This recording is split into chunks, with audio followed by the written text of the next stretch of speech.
Welcome to the Neutral Ground Podcast.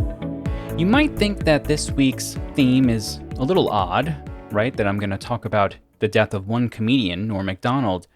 But in actuality, the connection has to do with something that I spoke about in one of my postmodern episodes, where I talked about how stand-up comedians are a kind of postmodern art that is really quite necessary for us, I think, as a species moving forward, because they continually challenge how we think about our narratives and how we construct them and the dominance of them.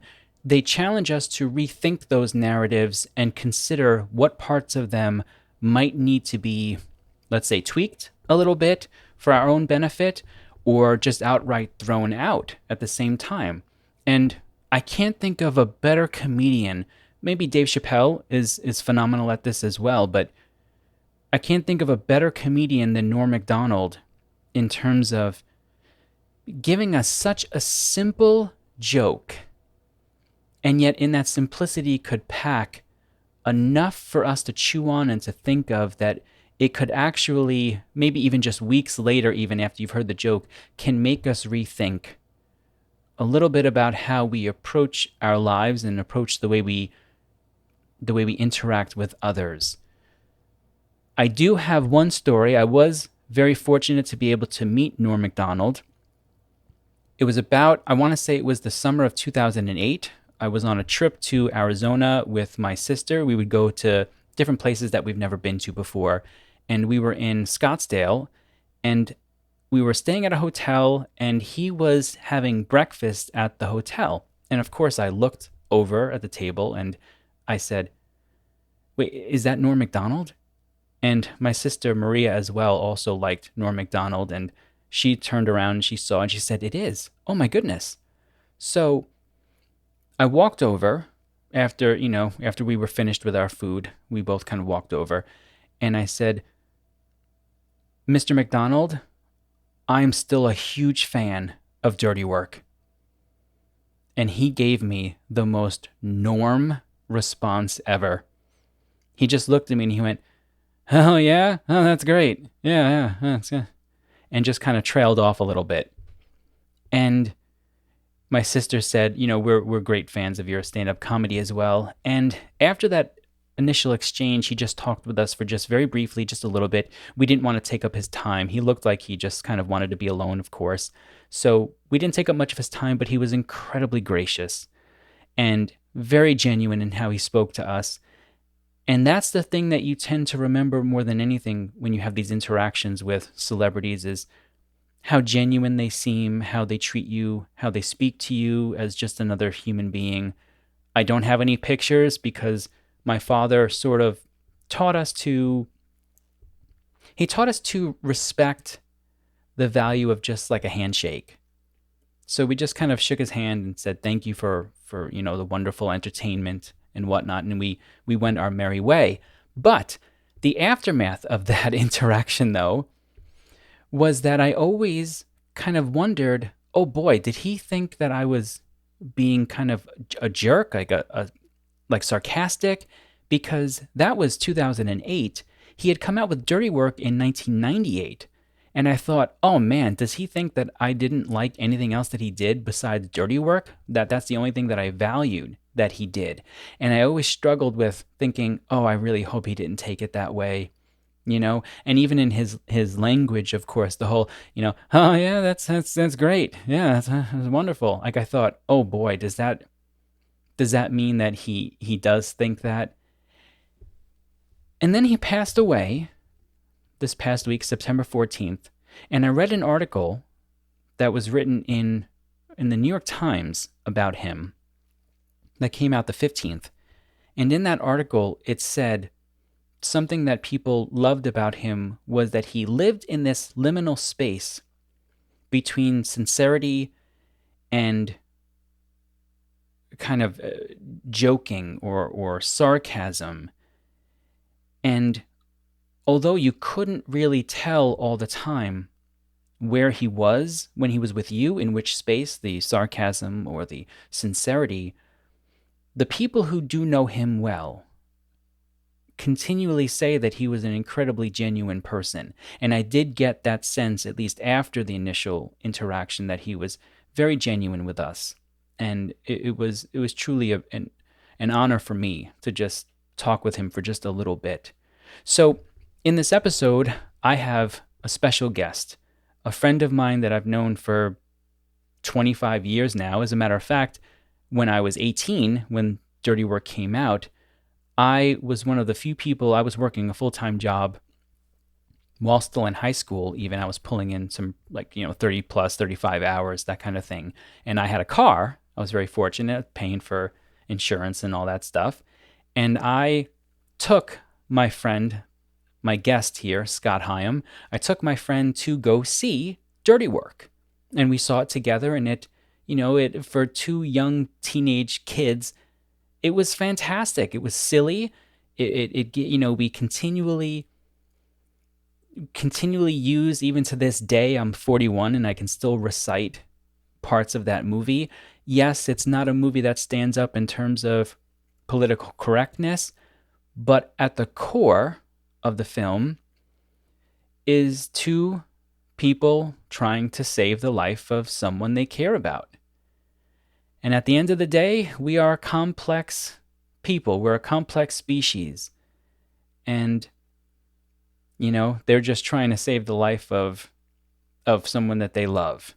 And that's my story, and I'm sticking to it when it comes to that movie. But my conversation here is with my friend of 25 years, Scott Hiam, and I hope you enjoy it. Well, welcome to the Neutral Ground, Scott. How are you doing today? I'm doing good. Thanks for having me. I have to say, when I first got the news about the death of Norm Macdonald, you were the first person that I contacted and the first person that I thought of when I kind of came to the idea that I wanted to talk about it a little bit, because he was a very different kind of comic, or a stand-up comic to be more specific here. And I just wanted to get, some ideas and get a conversation going with someone, because we have kind of a shared history here. We've been friends for going on about 25 years now. And wow. Yeah, I know, right? I did that math and I was like, oh, wow, that's a pretty long time. And Do I one have of the, to keep paying you? well, yeah, of course. If you want another 25 years, then yes. Wow. But I mean, I was pretty amazed though, because one of the first things we bonded over was our sense of humor. And specifically, we both loved the movie Dirty Work. We were basically children when it came out back in 1998. I mean, do you remember that still? 1998, yeah. That's when I was young and vibrant. Yes, weren't we all? Weren't we all back in 1998? But yeah, I just remember seeing the movie, and of course, it became something that we quoted constantly all the time. It's not the kind of movie that I think if people see today, they'll probably be taken aback by the liberties, the things that are said in it. It's certainly not politically correct in any way. But at the same time, that movie, I think, kind of really is a good image of Norm Macdonald, in the sense that he could say these kind of really outlandish, sometimes even crass things, but there's a sweetness that's there, that's clearly there, that I think encapsulates a lot of what Norm Macdonald, or who Norm Macdonald was. Yeah, I agree. So what's your favorite part from the movie? Well, I'm just thinking of even the history of this. So I think this is when Norm Macdonald is at his peak, right? Of coming out of SNL for a couple years. I think so. And I think, if you do good on SNL, you're guaranteed like at least one movie, it seems like, right? So this was like his one chance, I think, after the SNL to make a great make his mark. Well, one scene, I mean, I think just to make a quick story, I think just in that little scene when he's trying to get that woman's attention because he likes her, the female actress lead in the movie, and he kind of just yells out, Mildred, and and she just looks back and she's like, that's not my name, and he's like, no, I know, I just wanted to get your attention or something, So it's just that was like his his line to get, to get a girlfriend, get a date or get attention. So it's kind of funny though, because you kind of, that's a character of the movie, but you kind of almost like can picture him doing that in real life too. Yeah, you So could picture that being a great story that you hear someone say that happened for real, like in real life, that somebody just started yelling out somebody's name and they were like, that's not my name. And the person was like, yeah, I know. I just wanted to get your attention. Yeah, yeah, certainly I that feel would like get your attention. It would work. I kind of now use that for my son, my 5-year-old son. Like, hey, John, and my kid's like, what? And I'm like, yeah, gotcha. So, Yeah, I so mean, thanks. and that again too, even that, right? There's a kind of there's always some level of intelligence underneath it that you laugh at the surface level of Norm's jokes, but then when you think about them, if you do, you think about them, there's a certain level of intelligence there, even in that joke that you just brought up, right? Because it likely it would work because the person would be trying to figure out what does this person have to tell me that's so Hmm. important that they're getting, they're trying to use my name but they don't have it correct, and then you have a kind of urge to correct the name, to give the name and say, oh no, I'm not Mildred, my name is Joe. And now all of a sudden you're having a conversation and that would actually kind of, you could see that actually working in real life. Yeah, I just like too that Norm Macdonald always likes to do something where it's like kind of like an homage to an older name, like Mildred. It's just like something that you wouldn't ever hear. It's like a silly name that who knows, that could have been like his aunt, or something, because he always comes off sounding older than he is, even back then. He's like in his 30s doing this movie, and it's sweet, and it's kind of cute, and it's also just very like hilarious. Yeah, and something else too. Of course, we enjoyed him on SNL at the news desk, but and we talked about this kind of yesterday and before. It wasn't, at least unless I'm misremembering, and people can correct us if we're wrong. I don't remember people loving it at the time necessarily. Like I don't remember people saying what they say now, that was brilliant. I only remember like a handful of people like Kevin Nealon and Dennis Miller, the ones who had done the job. They kind of understood what Norm was doing and the brilliance behind it. But I remember a lot of people at the time sort of saying like it's not funny, like I don't get it. Am I wrong there? Or do you remember that too? Yeah, I mean, I can't remember every episode he did, but exactly. I just remember hearing, even when he did the jokes, there's a lot of jokes he did where the audience didn't laugh, and he wasn't, and then it's almost like he wasn't doing the joke for them. He's like, he thinks this is funny, I'm going to do it, and there's kind of like this wittiness to him where it was kind of like I'm doing it my way, and he's not pandering to the audience. Yeah, and of course, ultimately, that unwillingness to pander to the audience is what gets him fired, right? He continually throws out these OJ jokes at a very, I mean, at the height of the whole, OJ Simpson culture, the whole, news, what's going on and what's happening in the court where everybody is watching this case. And here he is, he's just throwing out these jokes left and right. His bosses are saying, stop it. And he just keeps going. Is that, I mean, isn't there something to admire in that? Yeah, also it's almost like this tension that he likes building up. Like every week, you're not sure what Norm's going to say, and it just keeps like building and building and building. Even though he's like this like sweet person, he's also this kind of like person that likes to stir up a little trouble. And you know, I almost like think that was in the '90s, and then here we are 20 years later, where it's even harder for a comedian maybe to say certain things Hmm. because of Twitter or just any type of public reaction. So it's almost like us looking in the past, going like, "Wow, this seems like this would get, he would have gotten fired now, not like 6 months down the road. He might have got fired like that weekend."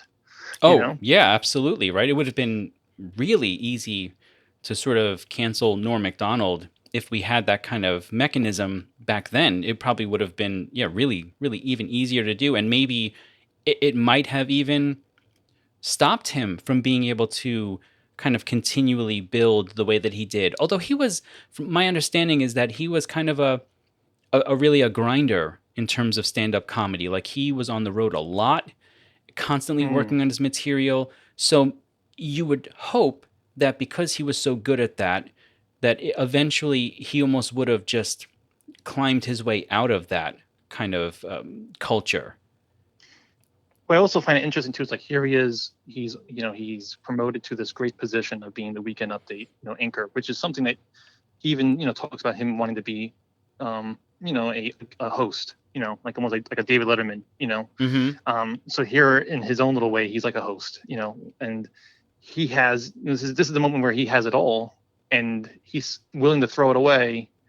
I think because it's almost like this moral like decision he makes where it's like, hey, I don't believe what OG did was, I think he's guilty, and I'm going to make sure that every week he hears about it. And I think it's almost like his principles went before his own fame. It's almost like he chose, almost like his consciousness, of I can't go in a week, I can't do this every week and just make fun light jokes. I have to say jokes that are true to me, that I feel comfortable, that I can, almost like he's speaking his own truth, whether it's Yeah.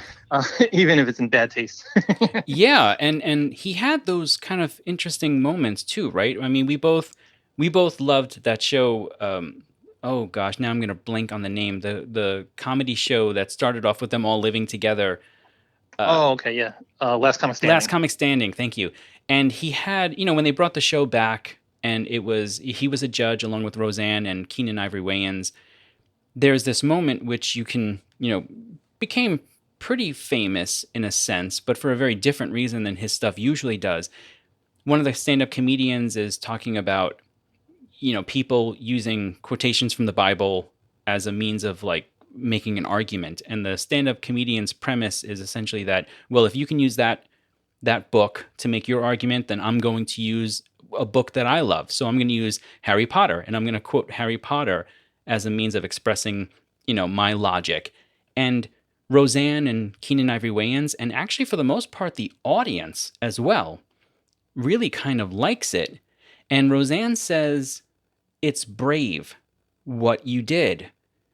And then when they get to Norm, he comes right out the gate and he says, I don't think it was brave at all.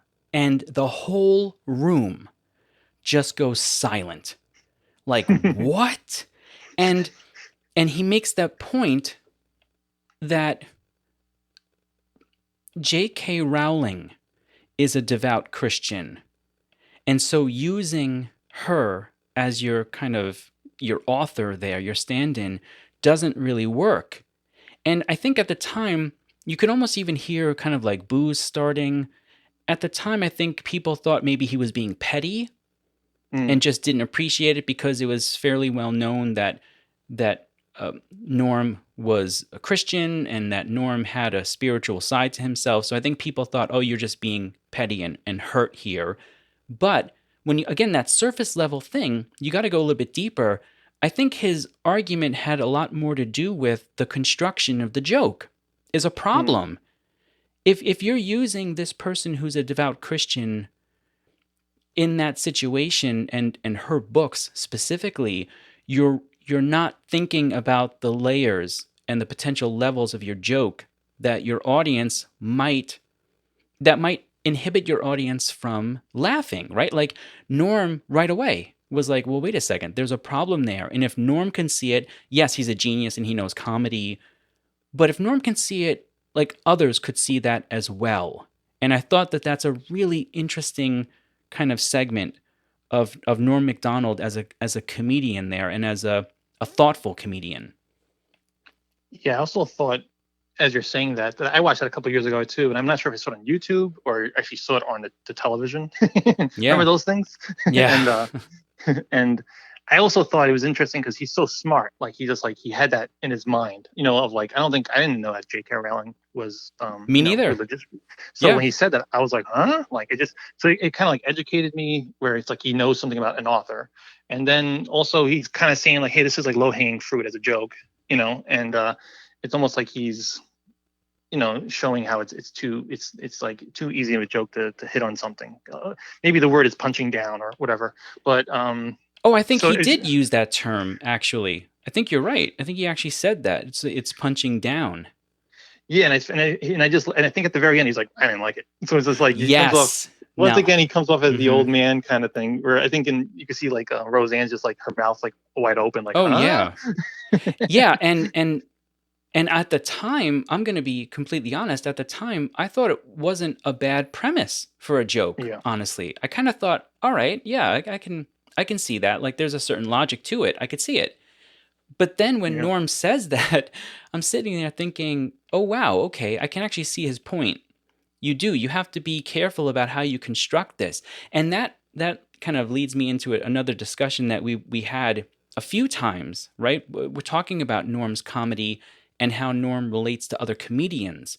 And mm, something that has been going around that people keep saying that I think it just hits me a little bit differently or oddly is people keep saying he was a comedian's comedian. Now, I don't have a problem with that, because I'm not a comedian.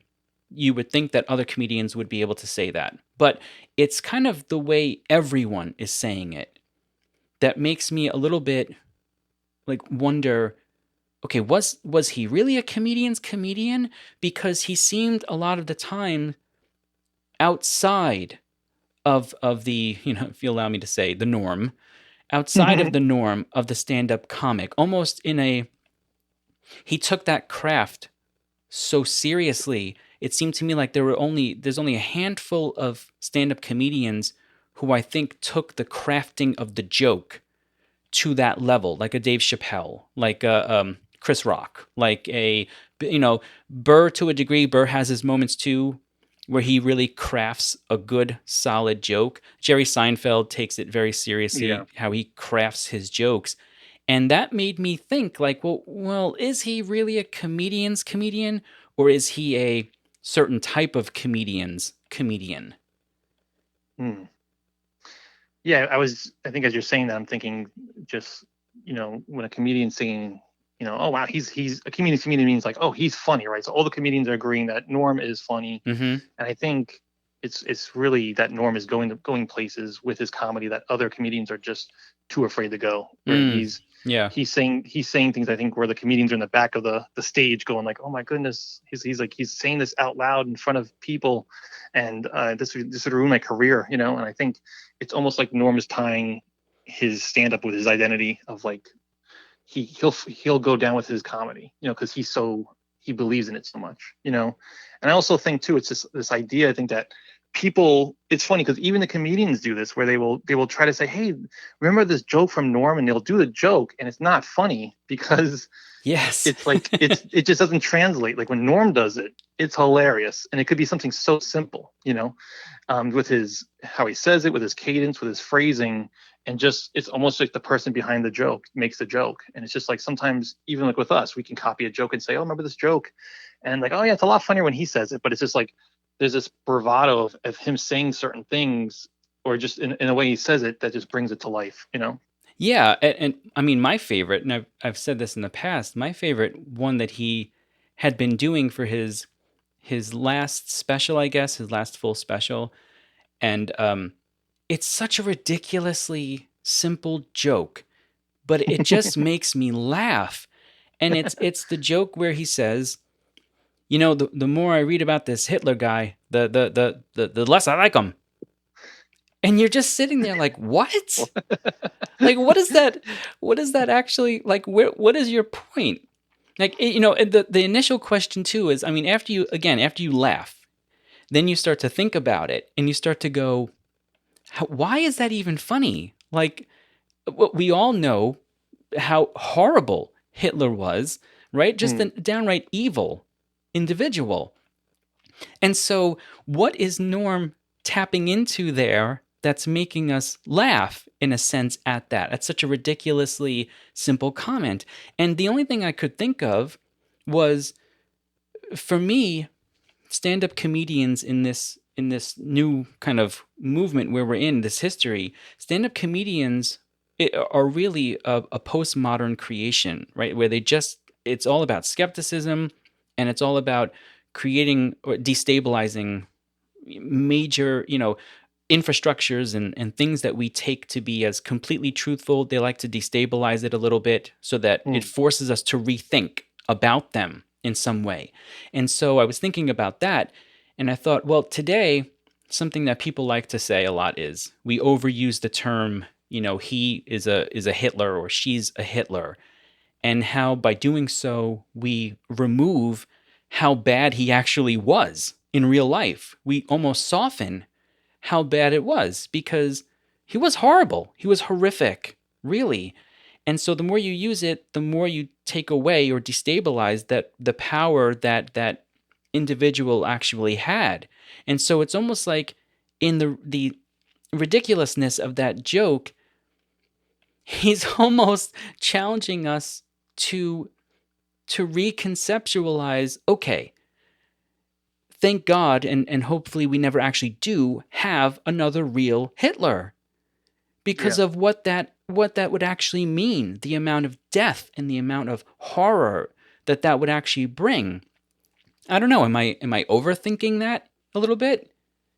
No, I think it's it's not similar to this joke, but this that same joke where he says, Germany went to war with the world and almost won, and Right. then years later they decided to go against the world again and they almost won, and it's just like it's just like taking these huge concepts, and he's able to take like this very complicated, Hitler or World War I, World War II, where it's like this mass destruction or just stuff that's like it is hard to wrap your around because you have to know your history to like wrap your head around a Yeah. lot of what's going on.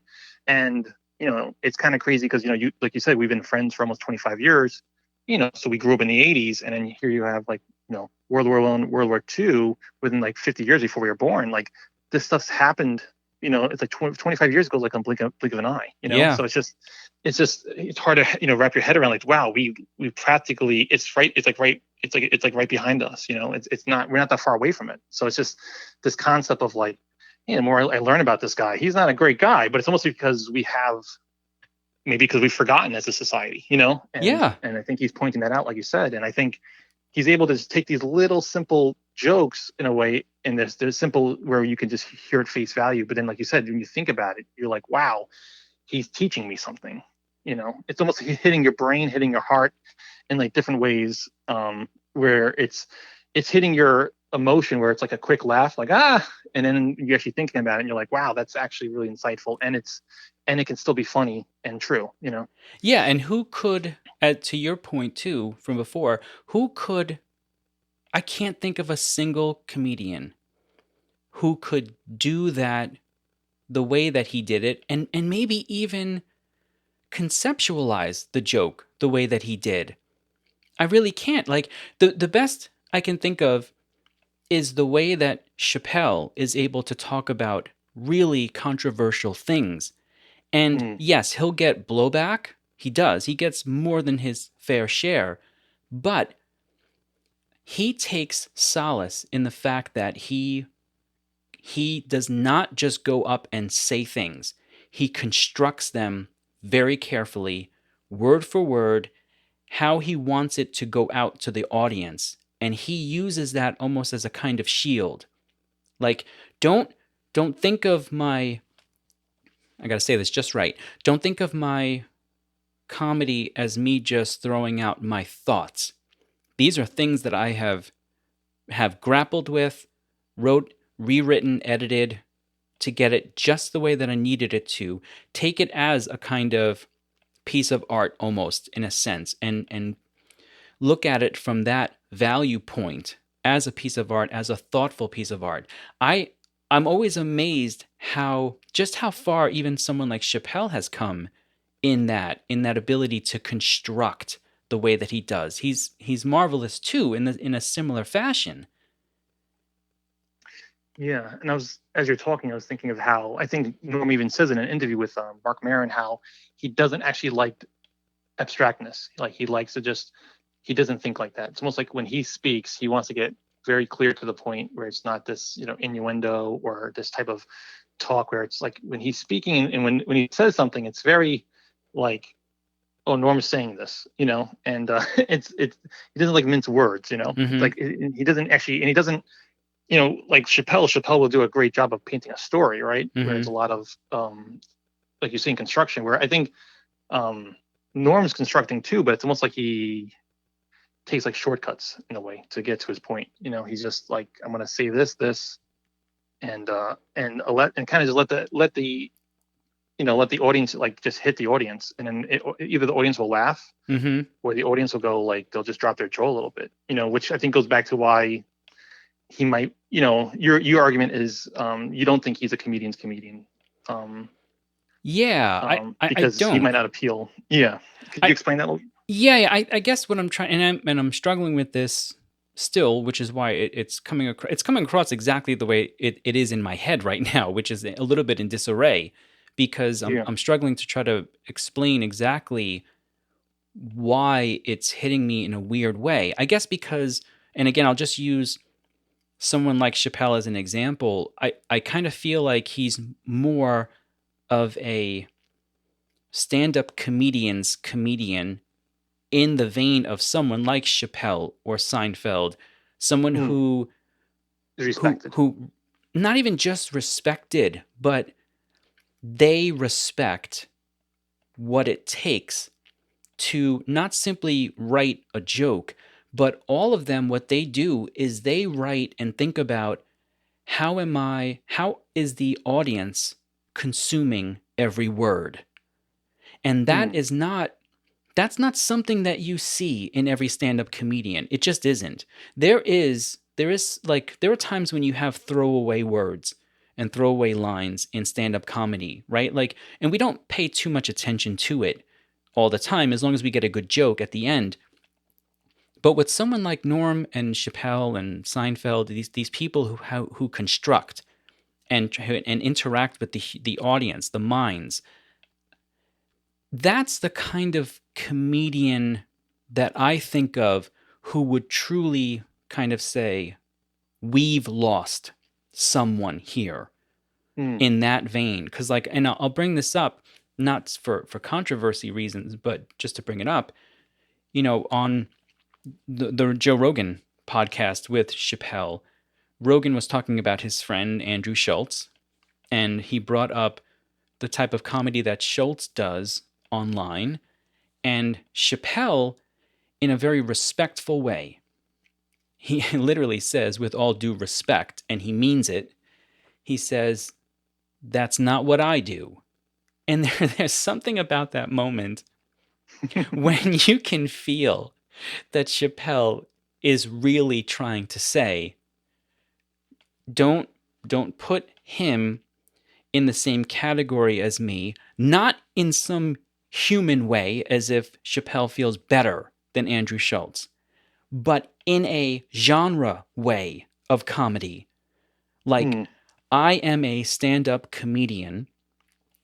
I write jokes, I write purposeful language, and I try to lead my audience on a journey with each joke. And of course, Rogan does the same thing. In that moment, Rogan is trying to be a really good friend to his friend Andrew Schultz, and that's fine. I get that. But I also know, because Rogan does take his time in writing out, he talks about writing a lot as a craft. Rogan probably also felt in that moment, okay, I get it. Let me not push this. I'm not going to mm. push this idea because it is a different genre of stand-up comedy. And I think that's what I'm getting at. I'm hearing a lot of comedians say he's a comedian's comedian, and part of me wants to just say, well, he's a certain type of comedian's comedian, I think. And I'm not even sure if I'm right. I'm not going to claim to be right. I'm not going to claim to have some sort of grand point here. It was just something that every so often someone will say in these Norm videos where they're talking about him passing away, that always makes me go, really? You're claiming Yeah. him too? Well, I was actually, as you're saying this, I'm thinking of comedians with cars. Jerry Seinfeld, Oh and he yeah. had Norm Macdonald on, and I don't think Norm wasn't hitting all the jokes. You know what I'm saying? But you could tell Mm-hmm. Jerry, he might have been more, gracious towards him, but he was like laughing at everything like Norm said. He was kind of like laughing, and but you can tell, with Norm and with Chappelle when Jerry's interviewing them, there's this there's like this unspoken communication, like we respect each other, or not just that, like the craft, like it's almost like you like when they're talking, you can tell like almost like it's Jerry. It feels very comfortable with them, almost like, and he's respectful towards them because he respects what they do, and I think, Yes.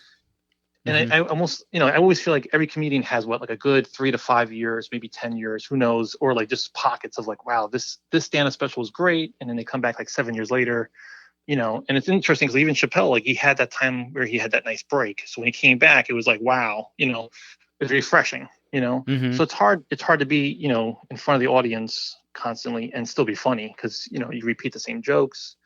And I kind of find it amazing that Norm, we're SNL was early 90s, mid 90s, and people are still talking about these skits from the mid 90s, Yeah. um, and he just did, the past 4 years, a Netflix special, so this is like 20 years, not even counting all the years before him coming up to get where he was in SNL. So that's like Hmm. 30 years of comedy, let's say, at least 40 years. It's like Yeah. he's 61.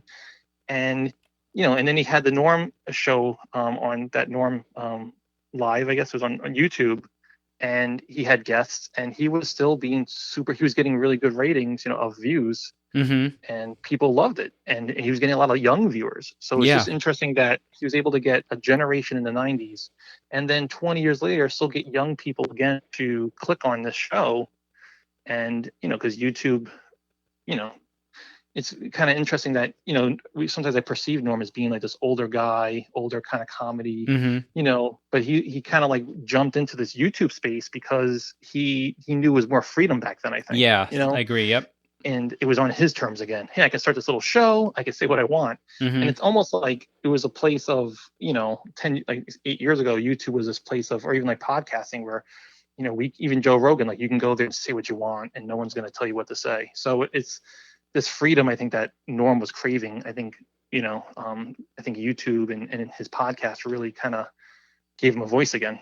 And how great was the last segment of that show always with those crafted jokes, those Yes. old-fashioned crafted jokes, and then having having the guest read them was just perfect because Yeah. I forgot who it was. I think it might have been Nick Swartzen who said something like, "I'm hearing your voice as I'm reading this." I'm hearing Norm's voice as I'm reading this.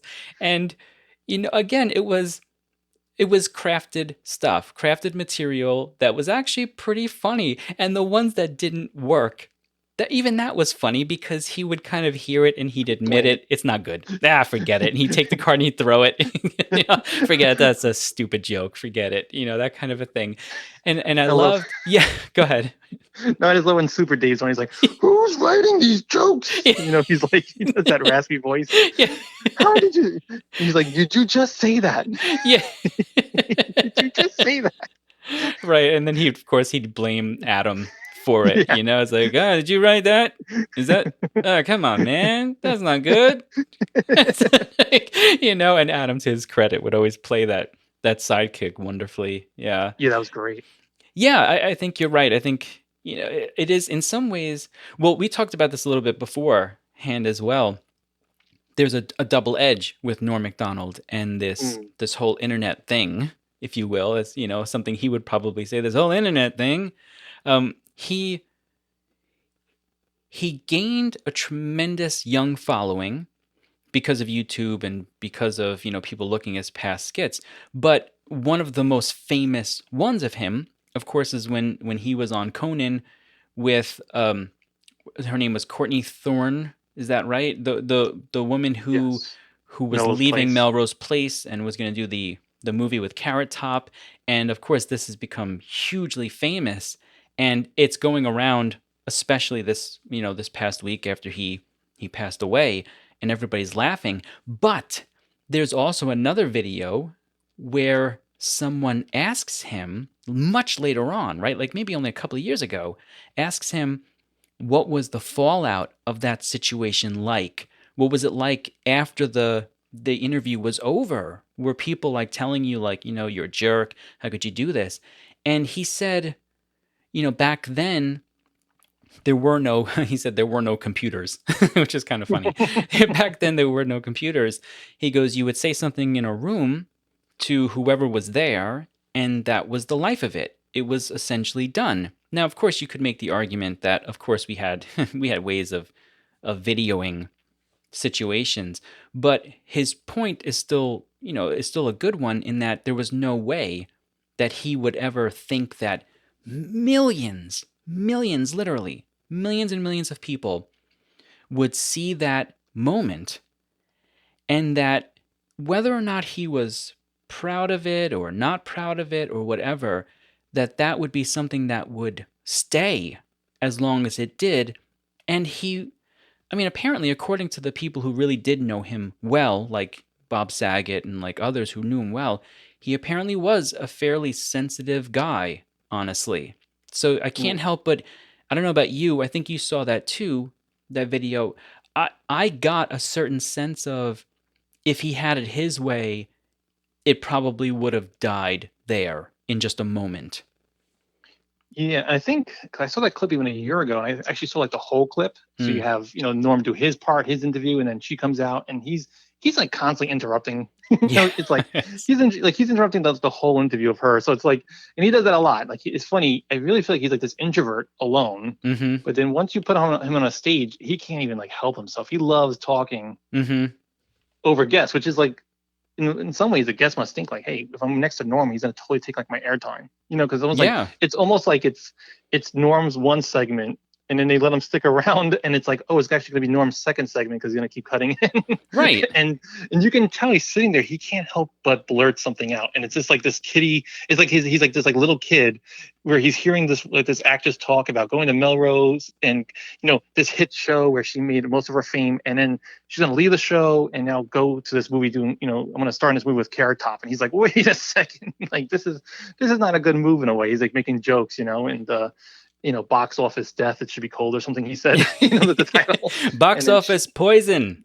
Yeah, exactly. And then she kind of quietly says, "Oh, it's chairman of the board." Chairman of the board. And Conan, you recall, Conan set him up for his big joke where he says, he actually tells Norm, yeah, do something with that. Yes. And then, of course, Norm rises to the occasion, and he's like, yeah, is that bored like B-O-R-E-D? And you see, in Conan, he does this thing where he gets like so giddy. It's like I think he like spins his chair almost. It's like he puts his head back, and he just can't believe that Norm took this out of the hat. And it's just it's like, and that's the funny part is that's when Conan just started his like first couple years as a host. Yeah, so you're right.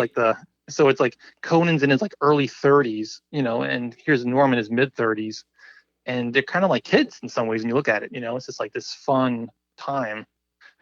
Yeah, and there's loyalty there too, right? Because if you see enough, and we've been doing this for years. We've always kind of exchanged Norm stuff because we like we said at the beginning of this, we kind of grew up in his stand-up rise as well, his rise to stardom. And something you learn when you watch enough of these things is how much he revered David Letterman. And he even talks about how he reveres him as like a father figure, really. And David Letterman was, I think, the primary reason that Netflix even gave Norm his show. I believe it. Because he was like a producer and put his name down on it to say, I want him to get the show. And of course, he was even on the show, which that's not something like Letterman is a very private guy. He was doing that because he liked Norm and because he believed in him. And I think that kind of belief transferred onto how Norm treated Conan to a degree. Because in that video we were just talking about recently, Conan's been putting out these little videos where he's, of course, incredibly crushed by this because he loved Norm Macdonald. And in this one interview we just, you sent to me even, where they were talking about how early on in the show, in Conan's show, they would get guests who would cancel all the time. All the time, they would just cancel. And yet here's Norm. And Norm would always be on. He'd be, professional in terms of what he was doing, bringing audiences with him and stuff. And how you could almost hear that even in their relationship, how Norm was kind of like, I'm going to help you as well. I'm going Mm, to help you in the way that I was helped, I think. yeah, I think it's also just touching how Norm was David Letterman's last episode as a stand-up comic, Yeah. doing and then you have Norm at the end saying like "I love you," and it's just like you could just tell Yeah. like this Norm taking this another moment to just like show his heart, where he emotionally it just like comes out. He can't help it, and Yeah. Yeah, he was very, I mean, I'll talk about this. I talk about this in my introduction, but he was very, his voice was very genuine. It was almost the language that I couldn't quite process in terms of whether or not it was because after he had said, oh, yeah, that's great, that's like, after that he was very genuine with me and my sister Maria, mm, talking with us about, just giving us his time, and we made the decision to just kind of break off and be like, we're mm, gonna leave you alone now because you've been so generous and so kind with your time and whatnot. He had that way about him, I think, with a lot of people, of just becoming so sincere in the way he spoke to others. Well, I want to talk about yeah, one more thing with you here, and that's the whole hiding cancer for yeah, 9 years thing. And recently, Bill Maher was on Jimmy Kimmel, and he was praising Norm for doing it that way, for hiding the cancer from everyone. As far as we know, the story still is that he hid it from everyone. No one knew. I mm, I respect his decision as his own. I do. But I struggle with it because there's a part of me that always wonders, when you have people who care about you, people who love you, do you owe it to them to tell them it? And I recognize that maybe it makes what's already a horrible situation even worse for you, right? Because people are going to be sad. People are going to want to take your time. People are going to treat you differently, even. They will. yeah. But at the end of the day, they're the ones who are still going to be here and have to deal with it and process it. Where do you stand on this? How do you feel about that? It's a great way to end the podcast with a morbid question, Oh Joe. no, I've got a But great quote. I've got a great okay, quote to end with. Yeah, yeah. So stick around, people. We're not going to stay here. I've got a great quote to end with this. death. Yeah, I was just thinking that I kind of flip back and forth because I kind of almost can almost like if someone told you that they're going to die soon, it would, I guess it would make you appreciate them more, right? That Hmm. would be it almost like you would know there's a time, but it's almost like it's funny because I mean the answer is we're all going to die, so why aren't we spending time with each other more to begin with? If this is if Wow. this concept, we have time is not on our side right now, so why Right. aren't we making the time for the ones we love? And then if someone gives you a fixed time, like, hey, I got 3 months to live or 2 years to live, it does, it's almost a gift in a way, knowing, I heard it from someone else actually, and saying like, if you just died of a heart attack, it just happens, just Right. boom. Yeah. You Hmm. have no time to make any amends with anybody. But if you know you're going to die and you have time, you might be dying slowly, but okay, I might, the doctors are saying I have like 2 to 5 years left. It's interesting because then you can spend those next 2 to 5 years making good relationships. So I almost like think maybe Norm on his end was making good with his relationships, hopefully, because I feel like his mother must have been like what, like 80 years old, and he had such a Yeah. great relationship with his mother, Hmm. spending time with her. And if he didn't tell his mom, there he is spending time with her, knowing that one day he might be passing before her, and why would, I guess he wouldn't want to burden his mother with this idea of losing her son. Mm, So why not just let his mom enjoy her time instead of for the next 2 years, knowing, oh, my son has cancer, but he had cancer for 9 years. I know. So imagine if he told everyone right away, hey, I have cancer. Now for 9 years, everyone's going to be now worried. I also heard another comedian saying that he might have had cancer when he was a child. So Oh, I don't know if really? that's true. Yes, I don't know Yeah. if that's true because he had some stomach issues. They were saying because a lot of the comedians said, I heard another comedian saying like, "Oh, we always knew that Norm had some stomach issues, some problems, and he might have had cancer when he was young or something." So don't quote me on that, but Right. Yeah. Yeah. but imagine if he did have cancer when he was young, and his mother went through that. So I wonder if he didn't want to be a burden the second time.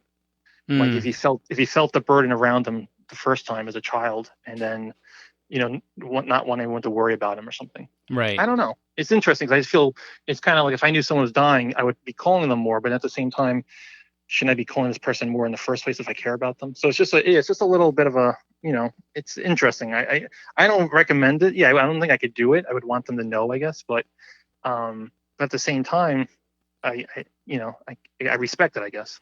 Yeah, and you have to, of course, you have to land on that you respect the decision, but I just can't help but think, both as a person who maybe is on the outside, who wasn't told, right? Like if I, like a loved one of mine had done it that way, I can't say that I wouldn't have felt a bit betrayed.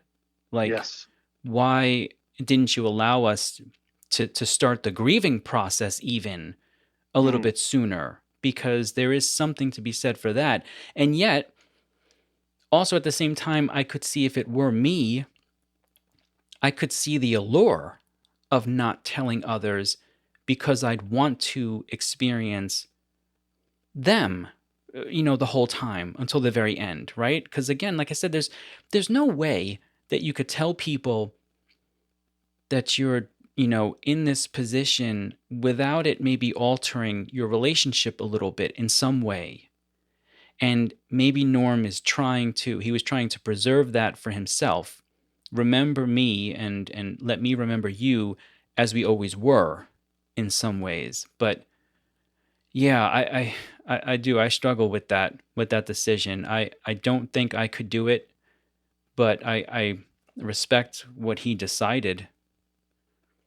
I think once again, it's almost like Norm Macdonald almost playing into these older concepts. I think almost like, hey, I'm a guy. I'm not going to burden anybody. It's Hmm. kind of this older version of, I think, of like almost like something maybe his father would have done.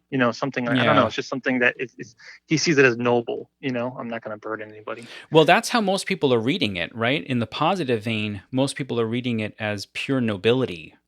That Mm, what you did, you were able to still go out on the road, still do what you loved, your job, still be the person that people cared about, and yeah. you didn't, as you mentioned, you didn't burden them with this information, because I mean, as it is, life throws a lot of burdens at us. It does in general. And so something that big would be difficult to carry, of course, for the people who love him. And of course, that's not to take away what he himself is carrying at this time. Also, that knowledge, because there's also, in addition to the cancer, there's also the knowledge that you're keeping it from others.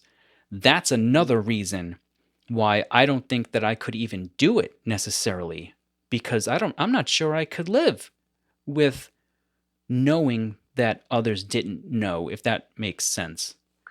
Yeah. But it's interesting if he had it for 9 years and then you think, okay, 9 years ago he had his YouTube channel grow, he had Mhm. the Netflix show, he also had his Netflix stand-up special. So in those 9 years, he's kind of accomplished a lot. Yeah. Being sick. So um, it's interesting, and even controversy he went through a little bit too. So it's just interesting that he he could have used his sickness as a way to get sympathy while he was alive. At the end, Mhm. so everyone could gather around him like the year before and praise him and maybe have him on his talk show or whatever. I don't know, just anything to appreciate him more. And I think even before he passed away, I think you and me were, I was watching, YouTube channel stuff that was dedicated to him that, had a lot of material, and Mhm. just not seeing any material come out this past year because of COVID, or I thought it was COVID, or just, the year and a half.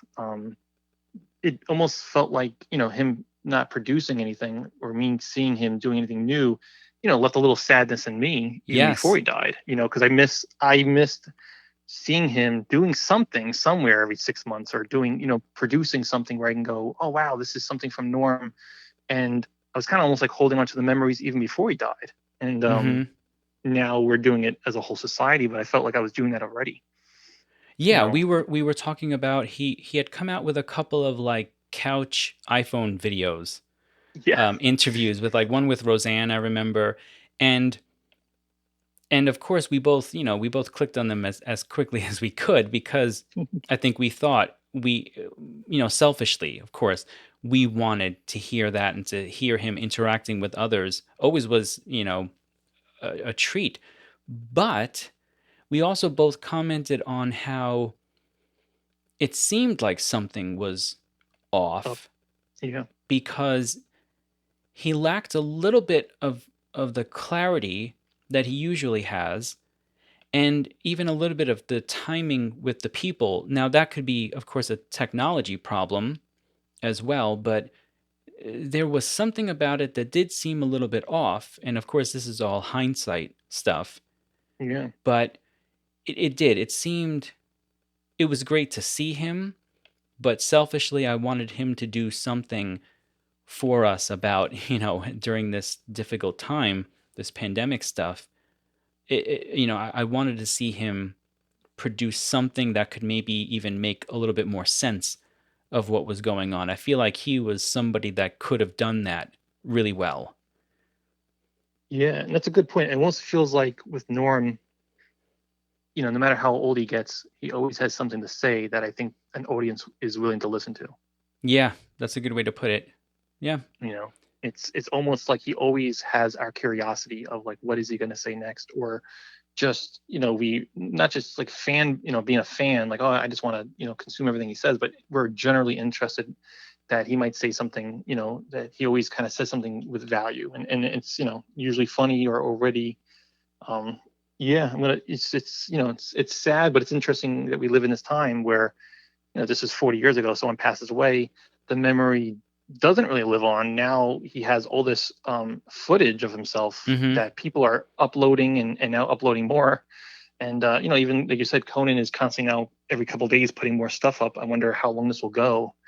um, that they'll be honoring him with Norm footage, because Norm was there for like 20 years doing, maybe like 2 appearances a year, possibly. Mm-hmm. Yeah. So it's interesting just that that he was able to make this impact. Not a superstar, and not every, maybe not a comedian that everyone else knows in the general public.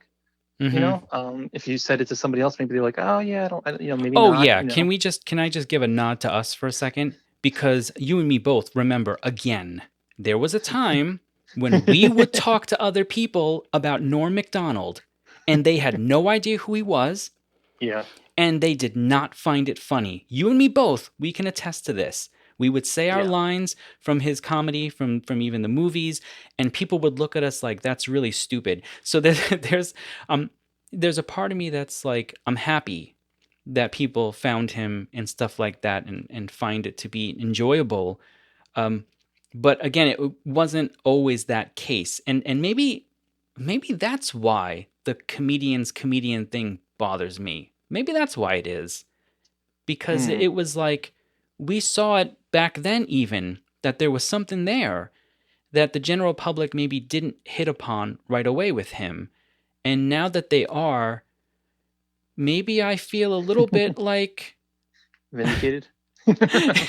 not not even so You're a much true that. fan, Joe. No, yeah, I know I sound like such a jerk with that. I really do with that. It's like when that band hits it big and the people are like, I remember when you used to play in the bar on, whatever street. Not I'm trying to avoid sounding like that. I guess I just mean a little bit kind of like, well, yeah, it's always been there. It's always been there with him. Really. Yeah. And I guess, it's just kind of sad that it took that long even for people to kind of enjoy what he was doing. Yeah, and I also maybe it's also it's speaking on society as a whole, that maybe in the past 10 years comedians are just not as funny, or is not not saying things that are getting people's attention as much. Mm, Maybe the audience, there's a new audience discovering Norm Macdonald, saying, whoa, he's saying hilarious stuff, and yeah. maybe hilarious stuff is not being said as much Yeah. because of afraid of the backlash. Yeah. But I just want to say thanks for having me on your podcast. I've been a long time listener, first time caller, and I've been a fan of you for 24 years. And I'm just thanks for having me on your podcast, because besides this podcast that might not be as good because I'm on it. All the other episodes have been awesome. It's a great episode. All the other episodes have been, really thought provoking, and I only understand 20% of it because I'm not that smart. But as I listen to it more, I'll learn more, Joe. That's a true friend right there.